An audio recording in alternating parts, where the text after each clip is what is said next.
Sejam muito bem-vindos a mais um episódio de Truth Matters, A Verdade Importa. Se você esteve conosco em nosso último episódio, nós iniciamos uma jornada em busca da compreensão de quem está controlando o mundo e por quê. E por que isso importa para você hoje? Pois queremos te ajudar a entender o que está acontecendo, o que vai acontecer e como isso pode afetar a sua família no futuro. Finalizamos nosso último episódio vendo como George Bush Jr. e John Kerry, que na época eram candidatos à presidência pelos democratas e republicanos. E acredito que veremos um tema aqui que, quando estamos lidando com essas sociedades e pessoas do alto escalão político e social, que não raro eles se sentam em lados opostos um do outro e frequentemente discutindo entre eles. Podemos notar algo nisso? Isso é uma abordagem sistêmica, de maneira que pareça para o público americano uma eleição de livre escolha.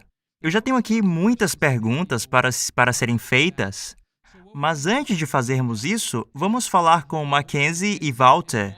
Muito obrigado por estar aqui conosco mais uma vez para elucidar esses pontos. Olá. É um prazer estar aqui de novo. Bem, eu acredito que as pessoas não entendem que existe um contraste entre esses dois partidos, apesar que quando vemos a origem deles, onde foram treinados, vemos que eles compartilham das mesmas fontes. Como é que vocês acham que isso se relaciona com aquilo que os americanos veem normalmente como uma eleição livre? Bem, elas dizem que dois grandes e fortes partidos que têm ideologias diferentes representam o sistema ideal para qualquer país. Acontece que, em meio às duas, é possível manipular a opinião pública para qualquer direção. Há um filósofo chamado Hegel que propôs a ideia que, quando há duas ideologias opostas, chamadas por ele de tese e antítese, se você jogar bem com as cartas, você pode acabar com a síntese. E a maneira de se chegar a essa síntese é colocar um atrito entre os dois partidos, colocá-los em uma situação de conflito. E conforme o conflito vai se intensificando, aumenta-se também o clamor pela paz, pela solução. E ao observarmos as eleições americanas deste ano, vemos que este conflito está em seu ponto máximo. Nunca antes na história tem havido um conflito tão tremendo e embate de ideologias como está vendo agora. Está chegando até mesmo ao ponto das pessoas falarem em guerra civil. Vamos explorar um pouco mais esse conceito antes de avançarmos. Você mencionou a respeito desse Hegel e sua dialética. Essas duas opiniões opostas, você pega essas duas opiniões diferentes, você as conflita, você causa atrito entre elas e então consegue tirar uma síntese dali. Você pode nos dar um exemplo de como isso acontece? Vamos dar uma olhada no sistema político. De um lado, nesta eleição, temos um ponto de vista bastante capitalista em relação a como administrar as coisas. Já do outro lado, temos uma disposição socialista. Tão socialista que chega ao ponto de tornar-se quase comunista. Os dois partidos, então, estão em bastante conflitos. Há dois extremos bastante intensos aqui. A extrema esquerda, dentro do Partido Democrático, está insistindo em uma agenda comunista. Ao olharmos para movimentos como, por exemplo, o Black Lives Matter, vemos que eles possuem ideologias comunistas, como anunciado pelos seus porta-vozes. Então, ao causarmos um atrito entre as duas partes, resultamos em um tipo de socialismo. Isso seria a síntese. Agora, quem seria beneficiado ao trazer o mundo a este ponto de síntese? Eis a pergunta. Qual a organização no mundo possui uma agenda socialista? Ou mesmo uma agenda social que chega a ser uma espécie de meio termo entre aquilo que os republicanos e os democratas estão querendo. Esta é a típica dialética hegeliana. E quem foi Hegel? Ele era um filósofo. E todas essas pessoas, como ele, tinham raízes na filosofia alemã. Seja o Freud, seja qualquer um dessas pessoas que desenvolveram conceitos sobre como se lidar com a mente. E então, finalmente, chegamos a Hegel, que chegou a esse conceito de conflitar duas ideologias diferentes. E então chegamos às sociedades secretas, que têm a mesma filosofia. A maçonaria, por exemplo, sobre a qual falamos da última vez, possui conceitos chamados Ordo ab Chaos, ordem a partir do caos. Ou seja, se você deseja conseguir uma ordem mundial, primeiro você precisa criar um caos para finalmente chegar lá. Você causa conflitos entre as duas ideologias até chegar a um ponto insuportável e então finalmente se consegue a síntese. Isso funciona na esfera política, na esfera econômica e na esfera religiosa.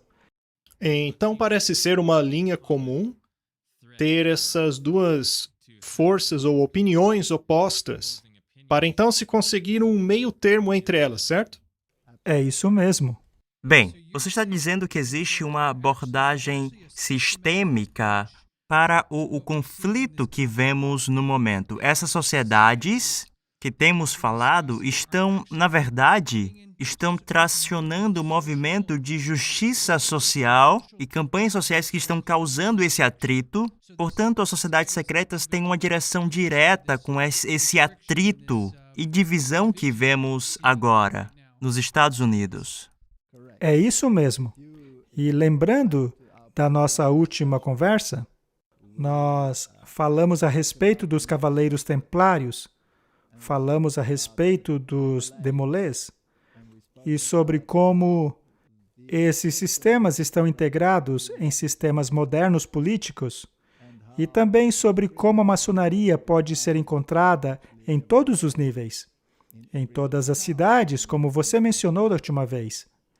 E quando vamos às raízes dessas organizações, vemos que elas são muito mais antigas do que a Idade Média e os Cavaleiros Templários, pois a ideologia delas é encontrada muito anteriormente, como dissemos, ela é originada na Babilônia.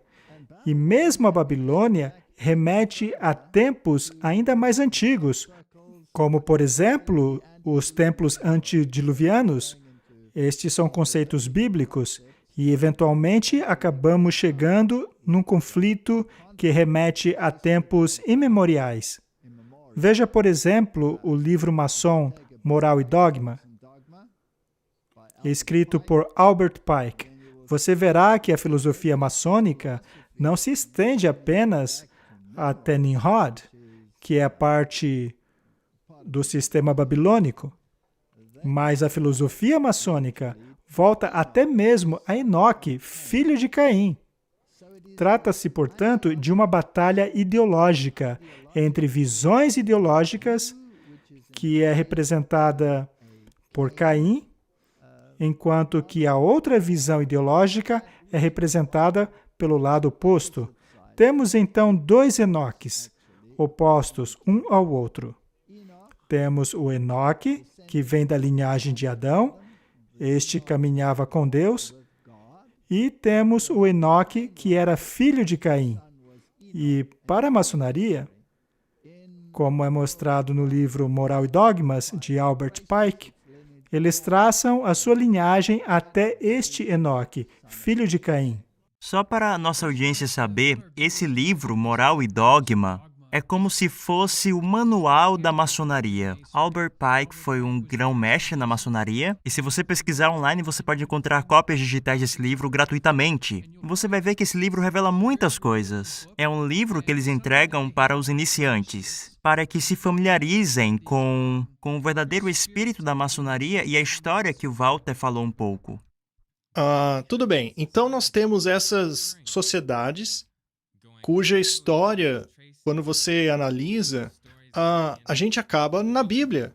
Pode parecer estranho para alguns. Nós então temos esses simbolismos curiosos do Egito, e eu acho que nós vamos falar um pouco mais sobre simbolismos nos próximos episódios, que são muito interessantes. Bem, mas esses simbolismos remetem a coisas que aconteceram na Bíblia, assim como em outros eventos históricos.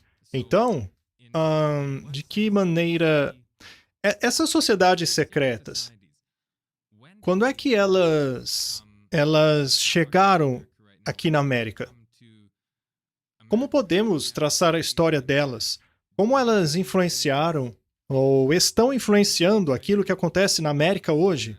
Pois, afinal, nós vimos no clipe do George Bush Jr.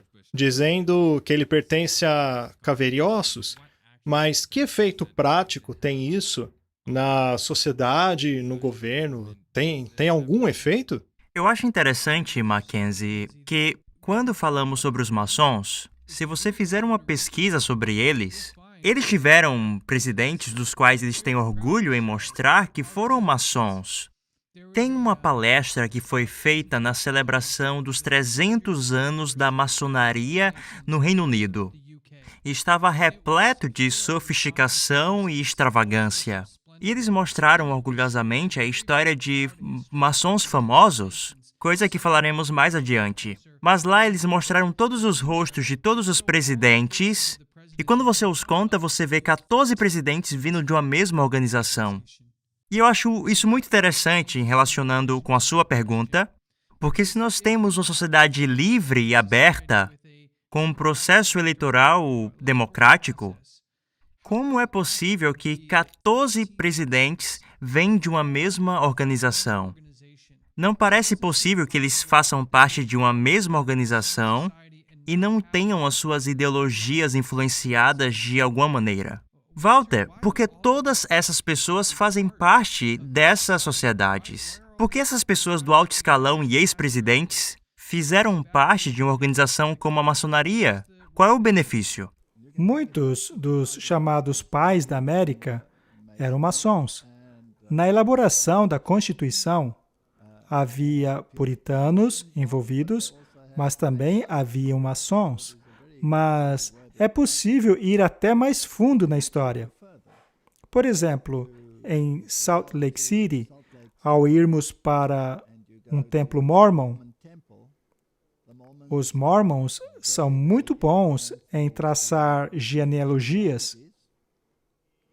E é possível, nesse templo, ver um mural que mostra como muitos dos presidentes americanos eram parentes. É muito interessante saber que vários deles vieram da mesma linhagem sanguínea. Agora, pare para pensar, se tudo fosse realmente tão democrático assim, como as pessoas dizem que é, então como é possível, estatisticamente, que tantos presidentes venham da mesma família, não importando estarem em um partido ou em outro? Então, esse assunto vai muito mais fundo do que todos imaginam. Acho que precisamos parar e perceber que talvez nossa audiência nunca tenha escutado essas informações antes. Você disse que cada presidente dos Estados Unidos, quando olhamos sua árvore genealógica, vem de uma mesma família. É isso mesmo? É como eu disse, se você for lá no Templo Mormon, em Salt Lake City, em um de seus corredores, há uma gravura mostrando o parentesco de todos os presidentes, o que é absolutamente impressionante. E ao fazermos uma pesquisa na internet a respeito destes presidentes, você verá que é isso mesmo. Isso ultrapassa até mesmo as fronteiras raciais. Por exemplo, o Obama era relacionado aos outros presidentes através de sua mãe. Então, é óbvio que há uma linha permeando todos eles. E todos eles parecem pertencer as sociedades secretas. Alguns deles pertencem à maçonaria e a outras suborganizações. Por exemplo, a capítulo 322, que era o capítulo do Caveira e Ossos, que mencionamos no último programa. E ao voltarmos na história, veremos que o capítulo 322 é o capítulo dos Illuminatis. E de onde vêm os Illuminatis? Eles foram fundados por Adam Weishaupt, em Ingolstadt, na Alemanha. E esta organização foi aparentemente destruída. Mas será que foi mesmo? Quem foi Adam Weishaupt? Ele era um jesuíta, o que torna a coisa toda ainda mais interessante. Então, trata-se de uma organização fundada por um jesuíta. Muitos dirão que ele era um ex-jesuíta. Ora, mas que prova as pessoas têm para afirmar que ele era um ex-jesuíta? O fato de ele ter fundado os Illuminatis não prova que ele não era mais um jesuíta. Temos também o discurso feito pelo George Bush pai, no qual ele menciona milhares de pontos de luz e iluminação e coisas como essas, fazendo uma menção clara dessas sociedades. E também afirmou que uma nova ordem precisa ser criada. Então, há esta linha comum. E a pergunta que devemos nos fazer é: quem está no topo desta organização? Quem seria capaz de incorporar não apenas a ideologia, não apenas o aspecto religioso, mas também a linhagem de sangue? Quem seria capaz de estar relacionado não apenas à Babilônia, mas, como disse o próprio Albert Pike, relacionado ao próprio Enoque, filho de Caim? Mas qual era a ideologia dele? A ideologia de Enoque, o filho de Caim, era uma cidade. Ele foi o fundador da primeira cidade. Toda a humanidade deveria fazer parte de um único sistema. E temos também a Babilônia, aonde havia um zigurat, um sistema, um poder governante mundial, liderado por uma ideologia. E, de acordo com as Escrituras, esse sistema foi confundido com a confusão das línguas, o que forçou as pessoas a se espalharem. Agora, se você deseja o conceito da cidade única, então precisa voltar à Babilônia. Na Bíblia, há um sistema chamado de Babilônia e também uma cidade em um monte. Essa Babilônia também é referida como o sistema religioso e também como uma mãe. É um sistema religioso apóstata. Veja como temos novamente o conceito de Caim e Abel. Então, basicamente, no fim das contas, eles lideram uma linhagem ideológica. Portanto, o resto são manifestações públicas, mas por trás das cortinas existe uma linha ideológica, filosófica e religiosa. Bem, então temos todos esses presidentes relacionados não somente pelo sangue, mas por essas sociedades, o que acaba levantando várias coisas que foram mencionadas aqui até agora. Uma delas é a história. Eles conhecem a história deles. Eles conhecem a linhagem deles, senão eles não teriam condição de traçá-la. Eles também têm todos esses símbolos que os conectam, e a gente vai ver mais no futuro como isso acontece, quando mostrarmos os símbolos.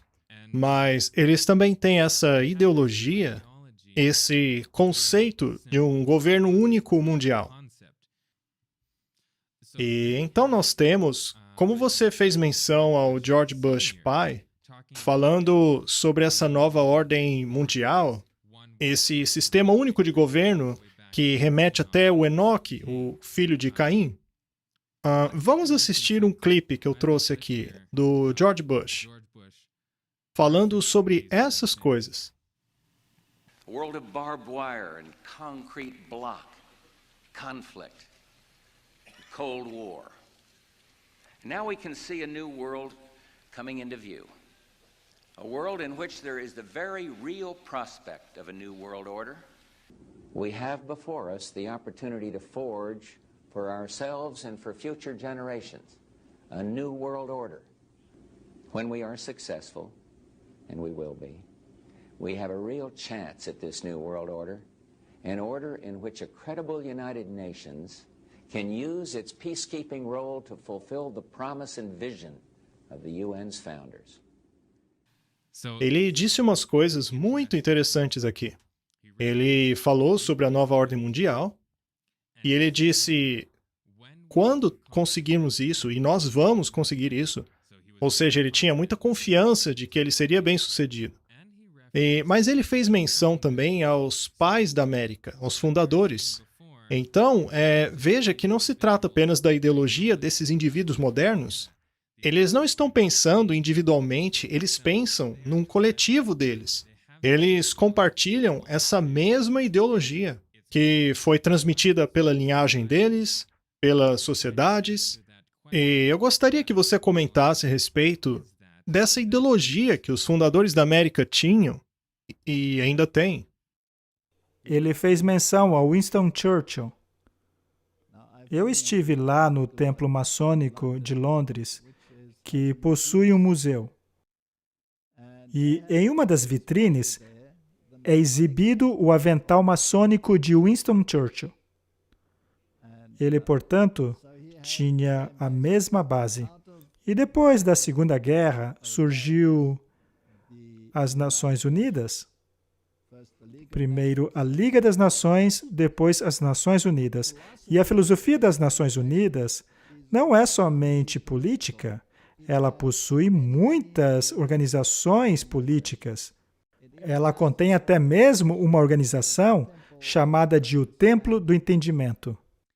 Também existe uma sala de oração nas Nações Unidas, que é triangular, é como se fosse um zigurate, sem o cúmen. E há um altar negro nesta sala. Há, portanto, interesses ideológicos muito fortes e interessantes nas Nações Unidas. A ordem maçônica tem um papel muito importante nela. Devemos nos fazer a pergunta: se eles remetem até os cavaleiros templários, a quem eram submissos esses cavaleiros? Bem, esta era uma ordem da Igreja Católica. E eles estavam sob o controle direto da cabeça dessa igreja. E o objetivo deles era conquistar o reconhecimento mundial e o controle dele também através desse sistema. Tá, então a gente tem essa sociedade secreta que tem algo secreto, sei lá, um conhecimento secreto, e você está dizendo que isto está relacionado ao catolicismo romano? Bem, a própria natureza dos cavaleiros templários revela que eles estavam conectados com a Igreja Católica. E quando os cavaleiros templários foram desmantelados, o mesmo não aconteceu com a ideologia deles. A ideologia foi levada adiante por meio de outros sistemas e organizações, como, por exemplo, a Rosa Cruz. Quando estudamos a ideologia do Rosa Cruz, chegamos no gnosticismo. O gnosticismo é uma forma de religião que endeusa o homem. Ao estudarmos sua história e voltarmos para o conflito entre Caim e Abel, temos o mesmo conflito. E ao retrocedermos ainda mais o tempo, chegamos a uma guerra ideológica religiosa sobre quem está no controle e quem manda em tudo. Haveria então um poder superior que determina a lei e a justiça? Ou será que a humanidade sozinha é responsável pelo seu futuro? E é aí que entra o agnosticismo. Ele deifica o homem. E aí há organizações como o movimento New Age, que também é bastante forte em relação à deificação do homem. Há afirmações dentro do catequismo, do catolicismo romano, que basicamente alegam que Cristo tornou-se homem para que o homem tornasse Deus. Então, este elemento agnóstico encontrado no Rosa Cruz é também encontrado nessas organizações. Tá bom. Vamos entrar em mais detalhes aqui. Você fez menção ao gnosticismo, você também fez menção à Rosa Cruz, que, quando estudamos a sua história, constatamos que ela estava muito relacionada com o início da América. A Ordem da Rosa Cruz começou em uma... Bem, ela começou lá no estado da Pensilvânia em 1786. Então vemos que logo no começo da história da América, os Rosa Cruz já estavam aqui, que por sua vez estão relacionados à maçonaria, uma vez que o Sir Francis Bacon, ele estava muito conectado com as duas sociedades. Nós podemos falar um pouco mais sobre isso em um outro episódio. E aí você mencionou o gnosticismo, não é? E de acordo com Albert Mackey, o G, o símbolo da maçonaria, eu acho que a maioria das pessoas já viu, que tem o compasso e um G ali no meio. Bem, esse G, de acordo com Albert Mackey, representa gnosticismo. É isso que Albert Mackey diz? E ele era um autor maçom. Então, nós temos todos esses conceitos surgindo dessas diferentes sociedades. Se eu estivesse escutando isso e tudo fosse novo para mim, eu percebo aqui uma transição. Nós estávamos falando sobre essas pessoas do alto escalão em posições de poder público, as quais se relacionam com questões de dinheiro, de território e questões governamentais. Mas algo aconteceu em nossa conversa aqui que acredito ser um ponto importante para nossa audiência notar.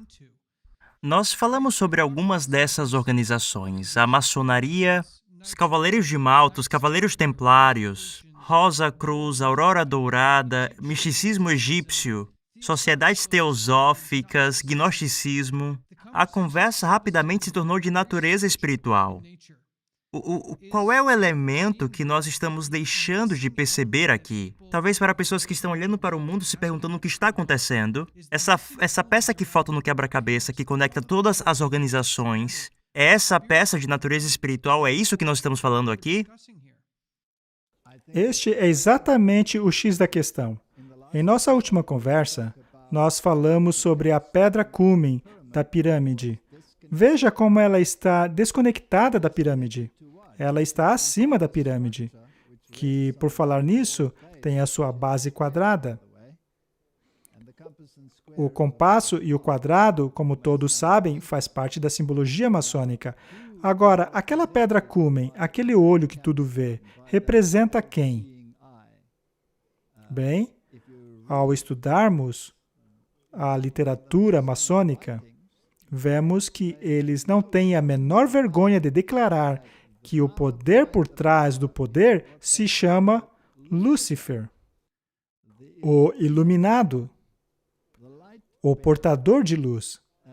Há muitos símbolos, na verdade, que fazem menção a isso. Por exemplo, veja a Estátua da Liberdade. Ela porta luz em sua mão, não é? E essa ideologia do portador de luz, essa iluminação, como se refere à comunidade maçônica em relação a Lúcifer, é a corrente por trás de tudo. E este conflito, sobre o qual falávamos até aqui, possui uma profunda conotação religiosa. Ela irrompe periodicamente e normalmente está associada a um grande conflito. Por exemplo, veja o período da Reforma Protestante. A Reforma foi um movimento a favor da autoridade da Bíblia. E naquele tempo, a família Médici, que era uma família de banqueiros da realeza, e também uma família papal, estava governando em Roma. Bem, os Médicis reuniram todos os escritos do gnosticismo e da filosofia grega também, e as incorporaram em sua biblioteca. E a partir dessa filosofia dos Médicis, que também era filosofia papal, acabou resultando no surgimento da Ordem dos Jesuítas. E, na verdade, a Ordem dos Jesuítas foi a incorporação da filosofia dos Médicis, que era gnósticos.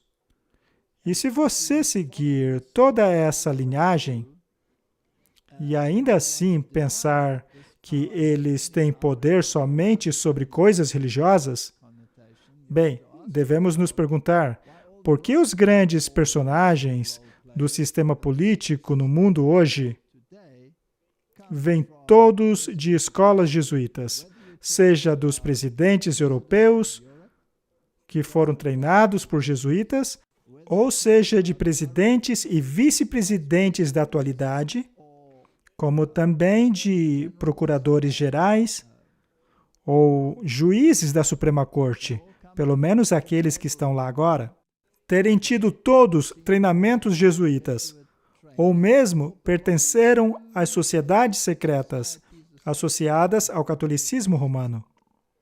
Por exemplo, o William Barr, ele pertence aos Cavaleiros de Colombo. Também, por exemplo, a mais nova membro da Suprema Corte americana, ela pertence às sociedades secretas dentro do catolicismo, assim como Mike Pence e o Donald Trump.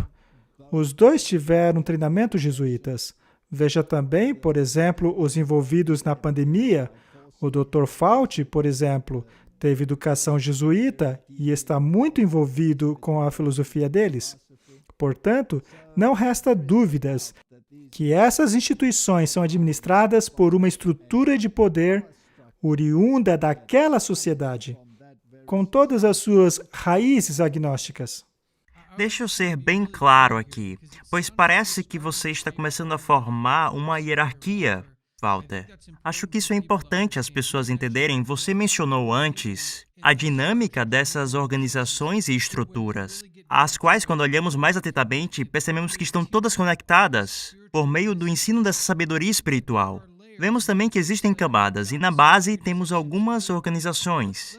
Mas vamos entrar agora naquilo que nossa audiência quer saber. E eu acho que é necessário o contexto. Mas podemos ter uma resposta clara. Quem está no topo dessa pirâmide das sociedades secretas? Pois você mencionou essa organização jesuítas algumas vezes. São eles aqueles que sentam no topo dessa pirâmide? Ora, basta se perguntar a quem eles juram lealdade. Afinal, quem está no topo? Quem jura lealdade? Ou quem recebe o voto de lealdade dos outros? A Ordem dos Jesuítas foi criada com um objetivo, e um objetivo apenas, ou seja, restaurar a estrutura do poder papal, que dominou durante a Idade Média. Esse poder foi perdido por causa da Reforma Protestante.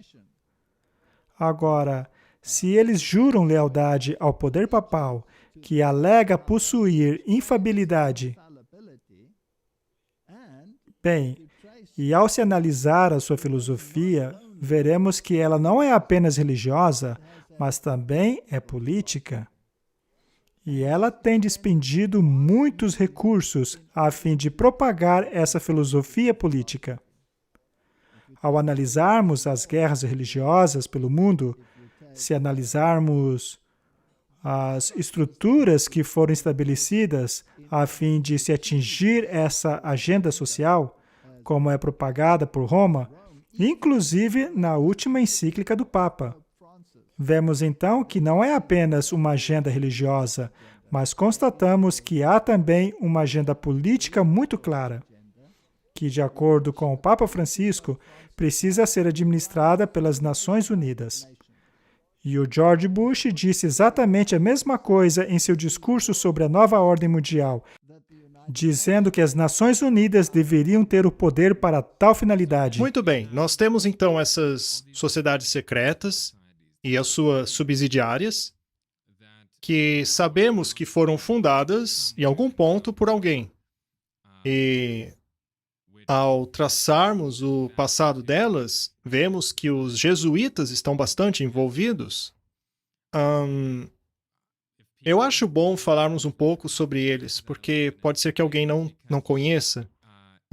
Em alguns templos da maçonaria, por exemplo, aqui na América, eles colocam a Bíblia exibida ali na frente. Uma vez que eles exibem a Bíblia, é possível dizer que eles rejeitam a versão do Enoque bíblico e adotam a versão do Enoque de Caim? Nós temos essa pergunta. E você também disse que há também essas referências ao próprio Lúcifer, que significa o portador de luz, que contém essa luz que emana dessas sociedades, que seria o conhecimento secreto delas. Então, como é que tudo isso está conectado? Ao visitarmos o templo maçônico de 33º grau em Washington, encontraremos no altar não apenas a Bíblia, mas encontraremos o Alcorão, o Santaravita, encontraremos escritos judaicos, assim como muitos outros livros sagrados ali naquele altar. Ou seja, o que estão dizendo é que todos eles fazem parte do mosaico. Agora, você pode até mesmo colocar a Bíblia ali no altar, o que não quer dizer que você é leal àquela escritura. Na Cabala, você não lê apenas o que a palavra diz, mas se lê o suposto código na palavra. Para aqueles que nunca ouviram falar disso, o que seria a Cabala? Muito bem. A Cabala é basicamente agnosticismo. É basicamente a mesma coisa que Rosa Cruz. A Cabala volta-se para a mesma ideia de que o homem pode ser endeusado. A Cabala é uma religião mística que não interpreta as escrituras pelo que elas dizem, mas por meio da numerologia. A numerologia também pode ser remetida lá para a Babilônia. Essas pessoas baseiam-se em datas e também por festas e eventos específicos do calendário. Os números são a norma. Então, a tradição, e não a norma, é a maneira pela qual se interpreta as Escrituras. Portanto, simplesmente colocar uma Bíblia no altar não quer dizer que você acredita nas palavras daquela Bíblia, mas significa que você a usa como estrutura para interpretações cabalísticas. Você está dizendo que os maçons e os jesuítas adotam a filosofia da Cabala? Com toda certeza. Tá, então a gente tem esse conceito, essa ideologia gnóstica, que basicamente quer a glorificação deles próprios? Bem, sim e não. O que eles realmente glorificam é a hierarquia. A hierarquia é exaltada acima do populacho. É por isso que no catolicismo romano, como já foi afirmado por vários papas, e recentemente pelo próprio Papa Bento XVI, foi dito bem claramente que a hierarquia da Igreja está acima do populacho. E a divindade é normalmente manifestada nessa hierarquia, a qual é chamada de magistério, composta pelos bispos e o sistema papal no topo de tudo. Acontece que esse sistema teve origem em Babilônia, onde havia o sacerdote e rei babilônico, que exercia o poder absoluto tanto sobre a religião quanto a política. E ele possuía um título, ele tinha poderes específicos, ele era endeusado, e este título era passado ao longo do século. E mais tarde, quando os medo-persas conquistaram a Babilônia, essa linha sacerdotal política religiosa fugiu para Pérgamo. E a partir dali, eventualmente, ele foi passado para os romanos. E o imperador romano adotou o título de Pontífice Maximus, assim como o endeusamento que o título trazia. Mais tarde, este mesmo título foi transferido para o sistema papal. Há muitos escritos na literatura católica que refere-se ao Papa como um outro Deus na Terra. Então, exatamente como tínhamos no sistema babilônico, o imperador romano passou a ser endeusado. E hoje, no sistema católico, temos o mesmo Deus Rei do passado. Então, vamos tentar resumir aquilo que foi falado aqui, para as pessoas que estão assistindo e escutando. Por que começamos com as figuras políticas e pessoas do alto escalão na sociedade que afetam as políticas globais, que afeta todos nós onde vivemos e nossas famílias? Bem, se estamos falando sobre a maçonaria e a sociedade secreta Skull and Bones, e agora que identificamos a organização que opera nos bastidores de todas essas outras organizações, eu acho interessante que você escuta as pessoas falando sobre a organização Skull and Bones. Você escuta as pessoas falando sobre os Illuminatis, mas você não escuta as pessoas falando sobre os jesuítas. E você trouxe isso ligado à noção do treino dos jesuítas.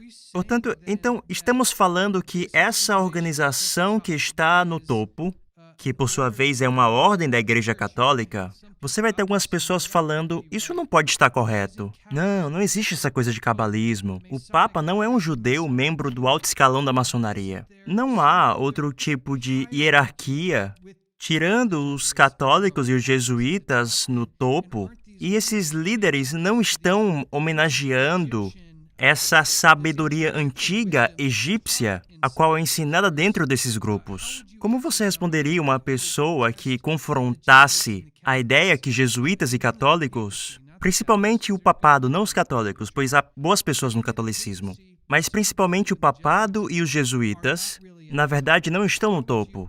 Como você argumentaria com uma pessoa que realmente não acredita que eles estão no topo? Como discutimos no primeiro episódio, é necessário voltarmos na história. O Deus Rei de posição mais elevada era o César, no sistema romano. Ele possuía o poder absoluto. Agora, esse título e aquela autoridade foram transferidos para o sistema papal. E isso é pura história. O Papa Vigílio, por exemplo, sentou-se na cadeira papal, investido com o título, as vestes e a autoridade do César. E ele foi declarado o corretor dos hereges. E ele teve domínio sobre todos os governos, assim como poder religioso, pelo período da Idade Média. Ele era o manda-chuva. Os reis da Europa se prostravam diante dele. E caso contrariassem a vontade do Papa, eles eram excomungados. Fossem eles reis alemães, fossem reis britânicos, não fazia diferença. Aquele poder dominava. Este poder, porém, perdeu a sua autoridade após a Reforma Protestante, especialmente após a destruição final do sistema político. Esse reconhecimento político foi perdido em 1798, mas em 1929, o poder político foi restaurado ao sistema católico romano, quando Benito Mussolini devolveu o território e o poder político. Agora, a pergunta que devemos fazer é: qual sistema religioso no mundo também funciona como sistema político? Você encontrará esse modelo em alguns países muçulmanos, como no Irã, e também o encontrará no catolicismo romano, no qual o papado é tanto o poder político quanto religioso. A diferença entre os dois é que em Roma, no sistema romano, o Estado tem um papel muito proeminente, à parte da igreja, mas o governante geral é a hierarquia da igreja. Enquanto que no sistema islâmico, o Estado também é o sistema religioso. Mas qual desse sistema tem relacionamento diplomáticos com todos os países do mundo, basicamente? Somente o catolicismo. Temos aqui, então, um sistema que não apenas tem influência religiosa no mundo, autoridade religiosa no mundo, especialmente em termos de ecumenismo e todas as religiões se direcionando a Roma, buscando a sua aliança, mas também os sistemas políticos fazem o mesmo. É o único sistema no planeta que se qualifica tanto no aspecto político quanto no religioso, que exerce um papel de supervisão. E isto é mencionado nas Escrituras. Ela chama esse sistema de supervisora. Supervisora. E, na verdade, é isso o que um bispo é. Ele é um supervisor. E ele supervisiona tanto o aspecto político quanto o religioso. Portanto, as organizações precisam se adequar a esta supervisão. Mas a palavra catolicismo não significa universal? Sim, é isso mesmo. Então, logo no título da igreja, denota que eles são um sistema universal. Agora, isso é muita coisa para absorver, especialmente num programa curto como esse.